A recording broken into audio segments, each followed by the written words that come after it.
Hello and welcome to the Pots and Trowels podcast. I'm Martin Fish, joined by Sean and Jill as normal. Hello. We've got a lot happening this week. It's got a bit of a lawny feel to it because later on I'm going to be chatting to Peter Chaloner from Henton and Chattel in Nottingham, who are a long-established supplier of all types of lawn mowers. And they're also the brand behind Cobra, we've been lucky enough to have support for our videos as a sponsor for a few years.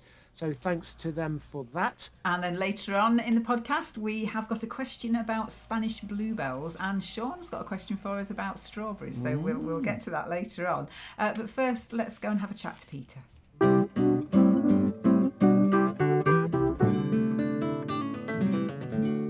Peter, you're the third generation here at Henton and Chattel, but how did it all start? So back in 1931, my grandfather, Leslie Henton, started the business along with his business partner, Charles Chattel, and they started their business. Originally, they were both working at the departmental store, Pearson's of Nottingham. And my grandfather was a salesman on the ironmongery side, and Charles Chattel was the buyer. So they joined their forces together and started the business of Henton and Chattel, and they started ironmongery across 5 different stores back in the 30s. In 1931 they started the business. Oh, right. Yeah. So how long have you been on this site here? Because you've been here as long as I can remember. Yeah, we've been on this site since the 1950s. Right. And we've been fortunate that we've acquired business or additional sites along the road as we've gone along, really, yeah.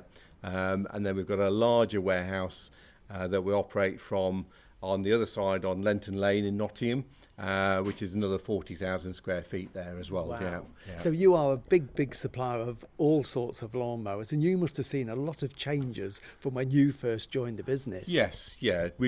Since I've been in the business for over 25 years, worked alongside my father as well.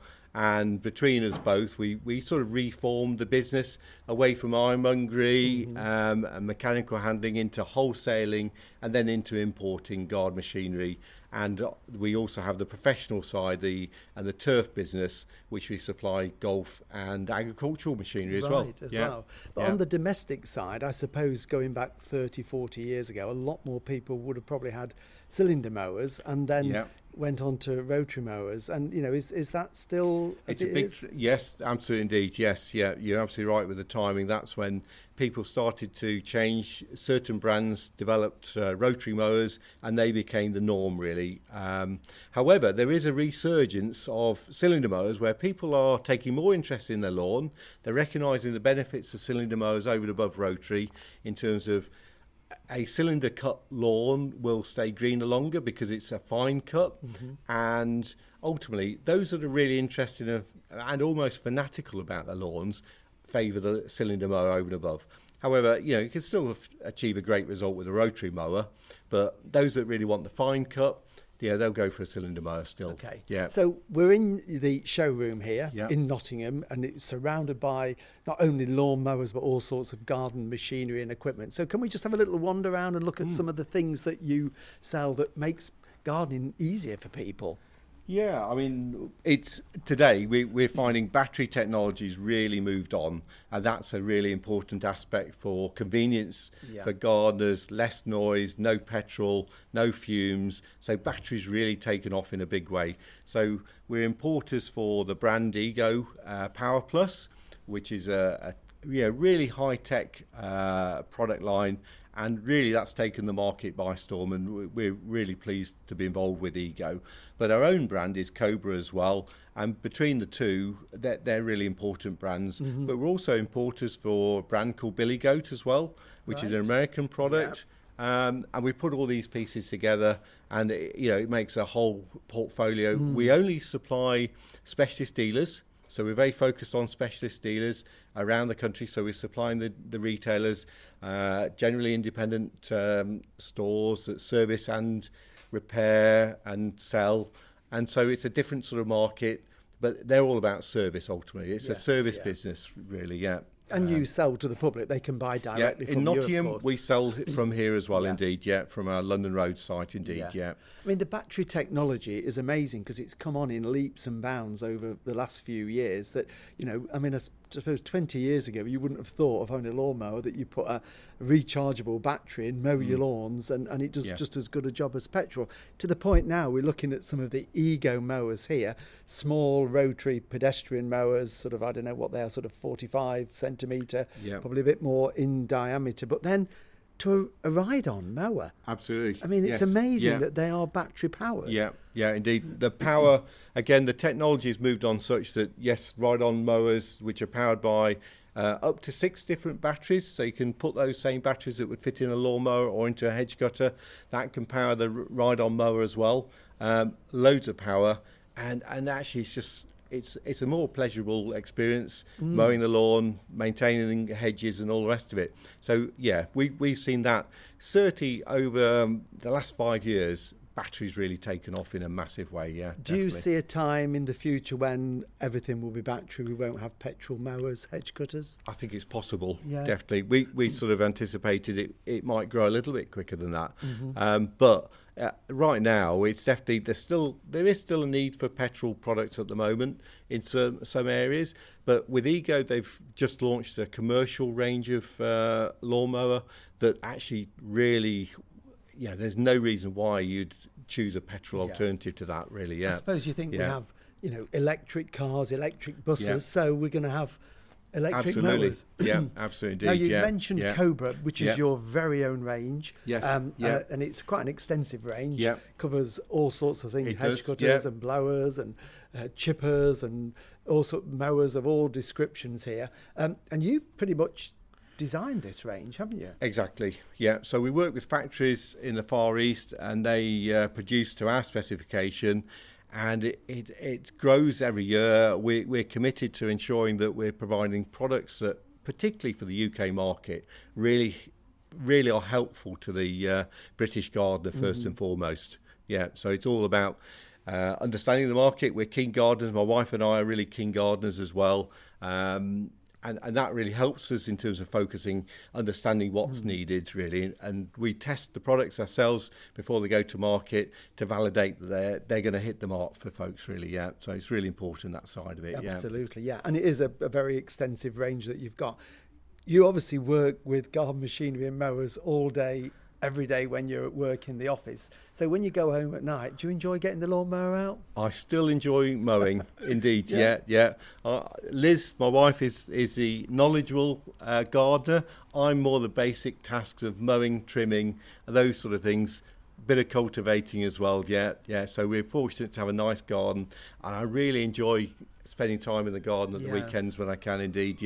And you've got an unlimited amount of toys to take home and play with, haven't you? Exactly. That's great indeed. Excellent. Indeed. Well, it's great to see all the different mowers that you've got here, Peter. And whether you want a little one or one to mow acres, it's all available here, isn't it? It is indeed, absolutely. From the electric, so we still sell electric mains to cordless and petrol. We have the full selection, really. Brilliant. Indeed. Right, I shall go round with my wish list now. Excellent. Then. Thank you, Peter. Yeah, thank you very much, Martin.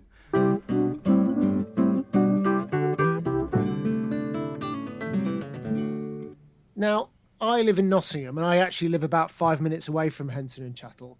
And one thing I've known through the years of living in Nottingham is that there's a massive sign along London Road that says Mower World, and that is Henton and Chattel. And so people who've driven down that road near the BBC in Nottingham will perhaps have seen that. And so there you go. That puts the face to the Mower World brand, I suppose. Before we crack on with a little bit of more lawn maintenance, just a reminder, if you've got a question for the team, drop us an email, info@potsandtrowels.com. Okay, well, I have a question for the team, even though I am one of the team. Now, mowing is your thing, isn't it? You have a bit of a thing about lawns, which we'll hear about later on. But I'm not allowed to cut the grass. I'm chief. No. If ever I've made a noise about doing it, then you get quite defensive and territorial about it. So I'm happy. I'm chief edger. That's fine. Edger and hoer. I know my place. So you were talking about rotary mowers and cylinder mowers, and let's just put a shout out here to the uninitiated like me. What is essentially the difference between a rotary mower and a cylinder mower? That's a very good question, actually. The original mowers were cylinder mowers, and they've been around since the 1800s. They were invented by a chap called Edward Buddin, believe it or not. He invented the first lawnmower. A cylinder mower is exactly as you think. You think of a cylinder, that goes round. That is mounted horizontally, and it's got a set of blades on it, and it can range from 4 to 12. The more blades on it, the finer the cut, more cuts you get per metre. And that rotates round, spirals round, and below it is a fixed blade, what we call the bottom blade. So you've got the bottom blade, and then these other blades that are rotating round towards it.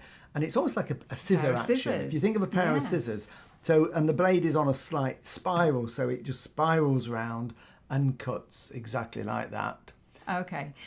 So I always thought with a cylinder, it was something to do with the roller on the front. I must admit, that shows my ignorance. They do have rollers. I mean, on a cylinder mower, it will usually have always has a roller on the back. So that's the bit that gives the stripe when you mow your lawn, because it pushes the grass down, and it's often where the sort of chains are to drive it.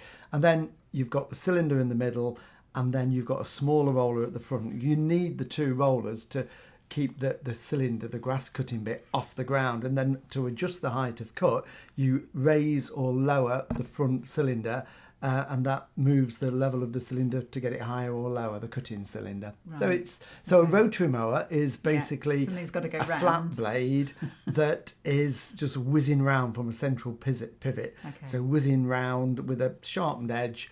So that one is cutting completely different. Okay. In the dim and distant past, when I used to have a lawnmower, and this is many years ago, I just had a little fly mow because I'd only got a little pocket handkerchief style lawn. So presumably that was a rotary. In theory, yes, it's a rotary, but it's a sort of a hover mower, fly mower, because you've got no wheels on it. No. So a normal rotary mower will have either a wheel in each corner to hold what we call the deck, the mowing deck, or sometimes two wheels at the front and a roller at the back. So you can still have a roller on a rotary mower and still get that lovely stripe. Okay. Do you know something I learned recently, and I might have this wrong? Fly mow is not known in the States at all. Oh, They're not allowed hover mowers because of the potential danger of going over someone's foot. Really? Yeah. So there's a video I watched which is quite amusing of an American guy who's imported one, on the never know, what do you call it, the grey market, and he's just marvelling at how amazing it is, but they're not allowed to sell them. Right. Okay. I can understand that, to be fair, because you think if a child or a dog's leg got caught underneath it could be disastrous. Yeah, and you don't see as many of the sort of hover mowers, fly mowers now as you did. They were in the 70s and 80s. They were big. I remember using them at work when I worked on the parks department, because you used to use them on the banks and just lower them down the banks. Well, they're great for inclines, aren't they? Yeah, exactly. You see people with a robe putting down the rope, which I'm sure probably wouldn't pass health and safety nowadays, but absolutely not. And the other thing about all of these different kinds of mowers, perhaps with the exception of the hover, is they can all have the cylinder at the back, can't they, to do the stripes? Exactly, yes. It is the stripe, the roller that gives the stripe, because what it's doing as it's rolling forward, it's pushing the grass forward in one direction just a little bit, and then when you turn around at the other end and come back, it pushes in the other direction, so you get that stripe effect. And I think a lot of people still like a stripe on the lawn. So I managed to get a bit of a stripe on my lawn the other day, but only just, and then of course I realised I had to rake it, so I raked it after the stripe, so the stripe's not there anymore. Well, exactly, you did it in the wrong order, did I? Yeah, and if you use a cylinder mower all the time, then that stripe becomes more defined each time you cut. But what lots of people do, look at sports, football fields, they'll mow one direction, then the other, and you get like a checkerboard effect with it. So you can do all sorts of things. Down at Wisley, the RHS garden in Surrey, they round the sort of the pond, the canal at the front of what they call the laboratory, the big old house, they do all sorts of fancy patterns with the rollers. So you can be quite inventive. So, and I like mowing. I'm going to let you mow. I find it, for me, very therapeutic. That's your job. I know some people find it boring, but it's a time when I just think I can clear my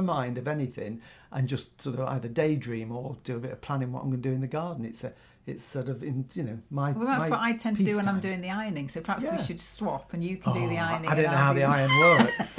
Well, there you go. I'm just imagining stripes up the shirts and burn marks in my case.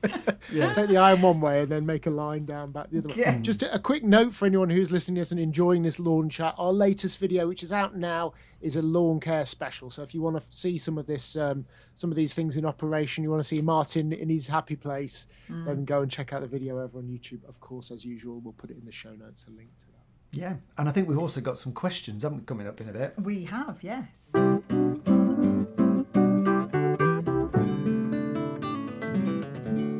Well, we've had a lovely email from Alison, who's been a regular YouTube video watcher for a while, but she's now discovered the podcast and loves it. She thinks it's absolutely fantastic, so that's very nice. And she has a question about bluebells. Now, these are the Spanish bluebells, which she's inherited in their garden.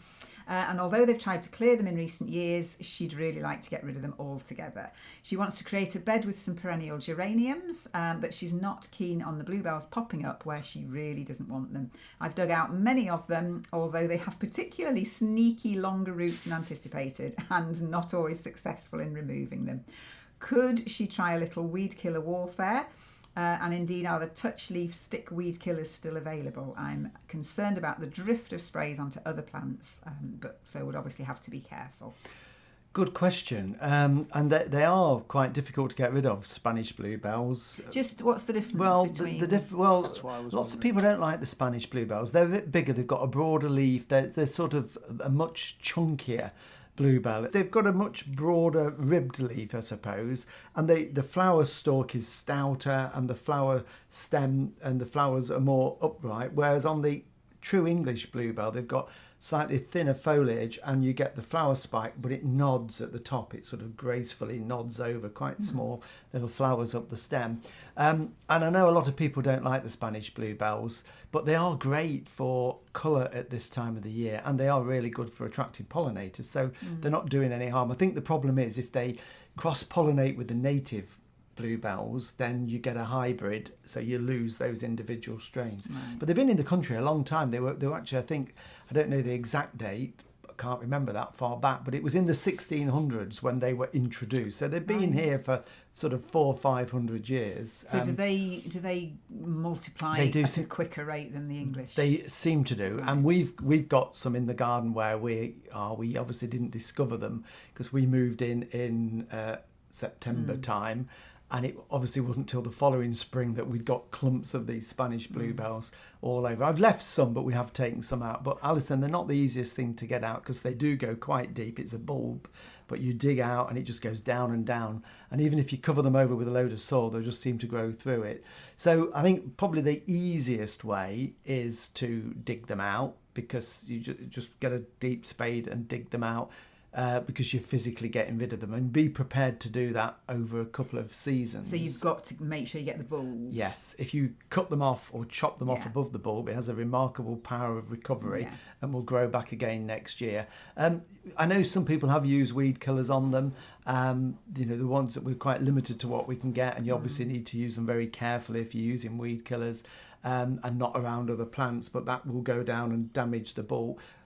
Whether you can still get the paint on ones, I'm not sure, because I don't use a lot of weed killer, but a combination of both, and I think be prepared for it to take a couple of years. What I'm not 100% sure about is, well, they will seed, I know they will, so you will probably find that for years you'll get seedling ones growing in the garden, but they're much easier to deal with. So it's just I'd say a little bit of patience, probably quite a lot of patience is needed, and just be persistent with them. And when you're saying they'll go to seed, can you try and stop that a little bit? Once they've flowered, if you just take off the heads? You could do, but there will be seed already in the soil that will last there for years and years. Right. So, I mean, we've lifted some, and I've planted some along the front of our hedge, because I thought, I don't mind if they just go wild. They have and in a woodland, if you've got a big woodlandy area, it'd be quite nice to have drifts of them. But I can understand Alison doesn't want them popping up between her herbaceous geraniums. It will spoil the effect. Probably just going to have to keep playing a bit of gardening whack-a-mole then.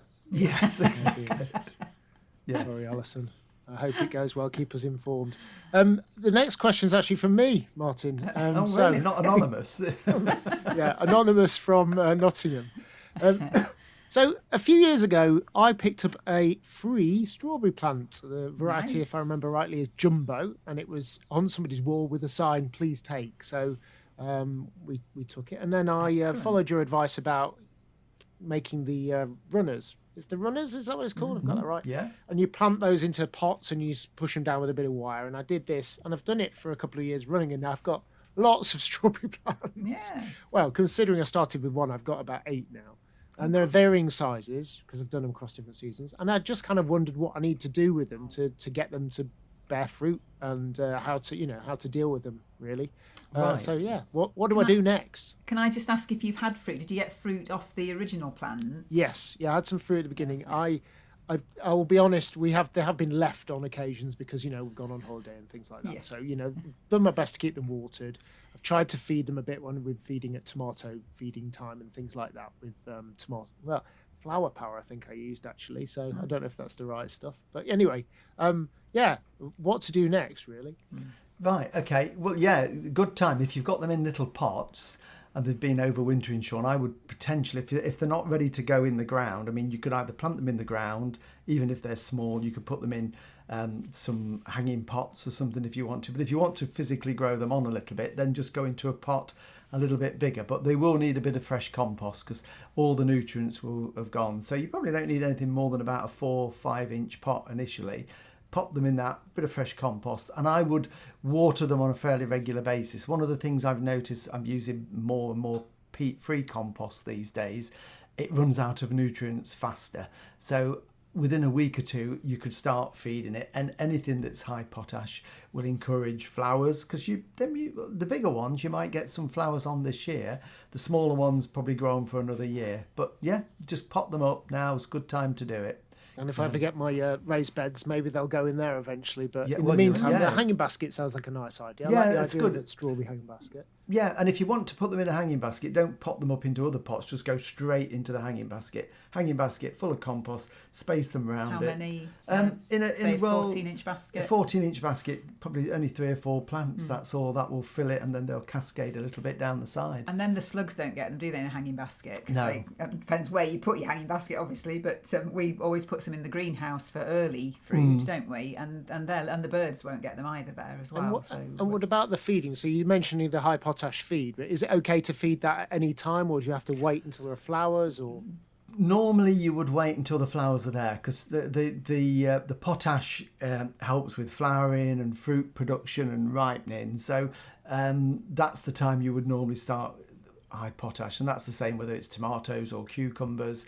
As soon as the flowers start to develop, then once a week, and the more you do it, the better in a way. So I don't mean by doing that daily, but don't think I'll do it once in April, once in May, once in July. That isn't enough. You've got to keep it little and often.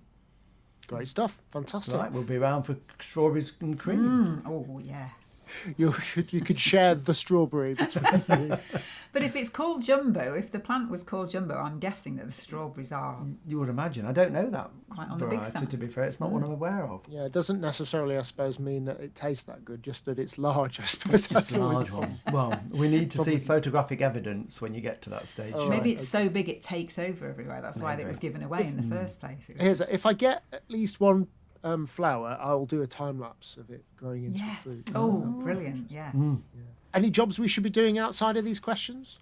Well, yeah, there are. I mean, and really, I suppose on a bit of a lawny theme, as you mentioned, we've got the video out at the moment. But if you don't watch the video, and we do hope you do watch the videos, but it's a good time to do a little bit of lawn care. And you don't have to be a fanatic. You don't have to think you're going to produce a bowling green or a tennis court. Just to have a good quality lawn, and that's essentially what we want. Something that's reasonably flat to mow, got a good covering of grass on there, and looks green and attractive for the rest of the garden. So things you can be doing at this time of the year: mow little and often is always a good thing to do. That just keeps the grass nice and low and encourages it to break out from the base. A little bit of scarifying. Scarifying is when you're essentially raking it, and you can do it by hand or you can use a powered scarifier, and what that does is pull out all the dead material from the bottom of the lawn, and it opens it up. It allows a bit more air in. It encourages lower grasses, because sometimes grasses can get quite long and straggly, and you don't realise it. So by pulling all that horrible dead waste material out, and it chops through spreading branches and it causes it to almost bush out and make a thicker lawn. So scarifying is good, and you don't have to do it too heavily. That's what we've been doing on ours. And I think after this wet weather, if you've got areas of the lawn that are wet and soggy, if you're on heavy soil or it's compacted because you walk on it, now's a really good time just to get a garden fork and just stick it in the ground, 10 centimetres or so every so often, and it just gets some air in and helps that little bit of drainage. It's not the most exciting job to do, but it does a power of good. And even if you only do a couple of square metres where the grass is very wet and soggy, it will improve it. You could put a little bit of feed on there if you want to as well. And this is a good time of the year if you've got any bare patches, a little bit of grass seed. It's always good to try and encourage the grass that grows well in your garden, because these grass seed mixes we get nowadays often have a lot of newly highly bred dwarf varieties of ryegrass which are developed for the football sports field industry, and they're great on football and rugby pitches, but they do need a lot of upkeep. So we want to encourage the grasses that naturally grow well in your garden, things like what we call the agrostis, the bents and the fescues. They're more native. So, but just a little bit of other grass seed to thicken it out won't do any harm at all. And keep mowing, you'll have a beautiful lawn all summer long. Well, the video that we did that's out now shows the lawn on our back garden, which is the one we've been working on. So we've had to lift bits up, we've had to patch things in, you've had to relay a bit of turf, haven't you? And that was a couple of weeks ago, and so now was the perfect time to do that bit of extra work on it. So if you do want to have a look at the progress that we've been making in the back garden, then have a look at the video, because it just shows the flow of the back borders that we've done. It's starting One to come thing together. I noticed you point out when in the video is where you've filled in what used to be the pond. And we've had a spot that used to be a pond in our garden even before we moved in that's been depressed in a dip. Quite seriously, over the years, I've tried to fill it in so many times. It never goes flat. What's the secret? Well, the secret is it was rubbish grass on it. So we lifted that grass completely off it where there was the depression, forked it out. There was a lot of rubble in there. They buried a load of rubbish in there and everything. So we dug that out. Then we've not had to buy any soil. We've been very lucky that we've been able to move soil around from high bits in the garden where we've been digging borders. So we filled it in with soil and then did it in layers. So rather than putting a foot of soil in and treading it, we put sort of 3 inches in, firmed it, 3 inches in, firmed it, to get it to the level we want. And then we lifted some more turf where we're digging out another border, so sliced it off and put that on it. So the turf all matches. But the problem being, I lift it by hand. I haven't got a machine. So you get a slight variation in your thickness. So that means you just get a slightly uneven surface. So that's why we were doing a bit of work on it this week to just try and get it nice and smooth. And within another couple of months, you will never know there was an old pond full of rubble there, in theory. Fantastic. Quick reminder before we go, if you've got a question for the team, a gardening question, just drop us an email, info@potsandtrowels.com. And as usual, all of the links are in the show notes or the video description if you're listening to this on YouTube. And we'll be back again next week. We will. Goodbye. See you. Bye-bye. Bye.